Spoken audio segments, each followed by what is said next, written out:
അത്തരം സിനിമകളിൽ അവിടെ അഭിനയിച്ചിട്ട് അദ്ദേഹം ഇവിടെ വരികയാണ്. ഇതാ കണ്ടോ, ഇവിടെ ആരും അത് ശ്രദ്ധിക്കുന്നില്ല. നേരെ മറിച്ച് മമ്മൂട്ടി ആയാലും മോഹൻലാൽ ആയാലും മലയാളത്തിൽ അവരുടെ പ്രതിഭ തെളിയിച്ച് അവർ സ്ഥിരപ്രതിഷ്ഠ നേടി അവർ കേരളത്തിൻ്റെ അതിരും കടന്ന് ഹോളിവുഡിലും ബോളിവുഡിലും ഒക്കെ അവർ വെന്നിക്കൊടി പാറിച്ചത് അവരുടെ സ്വത്വം, അവർ നിൽക്കുന്ന തറ കേരളമാണ്, മലയാളമാണ്, മലയാളത്തിൻ്റെ നടനാണ് എന്നുള്ള സ്വത്വം അവർ തിരിച്ചറിഞ്ഞ് അവർ പ്രവർത്തിച്ചത് കൊണ്ടാണ് അവരങ്ങനെ നിൽക്കുന്നത്. യഥാർത്ഥത്തിൽ പൃഥ്വിരാജ് ചെയ്യുന്നത് എന്താ?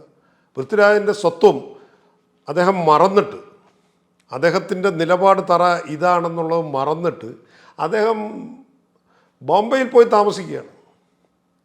അവിടെ ആരെങ്കിലും ശ്രദ്ധിക്കുമോ? ബോളിവുഡിലെ വലിയ താരരാജാക്കന്മാർ താമസിക്കുന്ന ഇടത്താണ് പൃഥ്വിരാജ് താമസിക്കുന്നത്. വളരെ സന്തോഷം, നമുക്കൊക്കെ നല്ലതാണ്, ഇഷ്ടമാണ്, കൊള്ളാം. പക്ഷേ അവിടെങ്ങും ആരും ശ്രദ്ധിക്കത്തില്ല.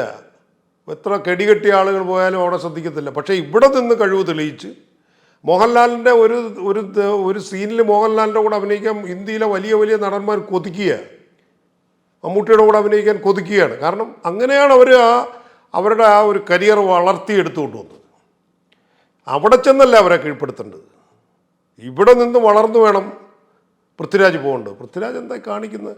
ഏറ്റവും കൂടുതൽ അറിവുള്ള ചെറുപ്പക്കാരായ നടന്മാരിൽ പാണ്ഡിത്യം, നല്ല അറിവ്, കാര്യങ്ങളെ തിരിച്ചറിയാനും അത് അത് നടപ്പിലാക്കാനുമുള്ള കഴിവ്, പരന്ന വായന, ഇതൊക്കെ പൃഥ്വിരാജിനുണ്ട്. അദ്ദേഹത്തിനോടൊരു കാര്യം നമ്മൾ സംസാരിച്ച് തെറ്റാണെങ്കിൽ അത് അദ്ദേഹം എന്താണ് പറഞ്ഞതെന്നുള്ളത് സമർത്ഥിച്ച് കൃത്യമായി നമ്മളെ പറഞ്ഞ് മനസ്സിലാക്കാനുള്ള കപ്പാസിറ്റി ഉണ്ട്. പക്ഷേ ആ ബുദ്ധിയുള്ള പൊന്മാൻ ആറ്റരികത്ത് മുട്ടയിടും എന്ന് പറഞ്ഞ പോലെയാണ് പൃഥ്വിരാജ് ഇപ്പോൾ ഈ ബോളിവുഡിൽ പോയി ഈ സിനിമകൾ ചെയ്ത് ഒരു ചൂത്തയായി മാറുന്നത്.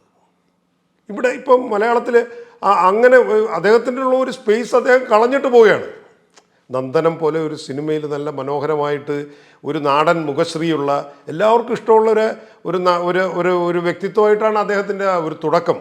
ആ തുടക്കം വന്ന ആ കുറുകിയിട്ട് നിൽക്കുന്ന പൃഥ്വിരാജിനെ എല്ലാവർക്കും ഇഷ്ടമാണ്.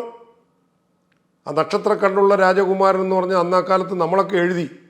അത്ര സൗന്ദര്യവും അത്ര സ്നേഹവും അത്ര ലാളിത്യവും ഒക്കെ ഉള്ള പൃഥ്വിരാജ് അവിടെ പോയി. വലിയ അഭിനയത്തിൻ്റെ നെറുകയിലൊന്നും അല്ല നിൽക്കുന്നത്, പക്ഷേ അദ്ദേഹത്തിന് വേണ്ടതൊക്കെ ഉണ്ട്.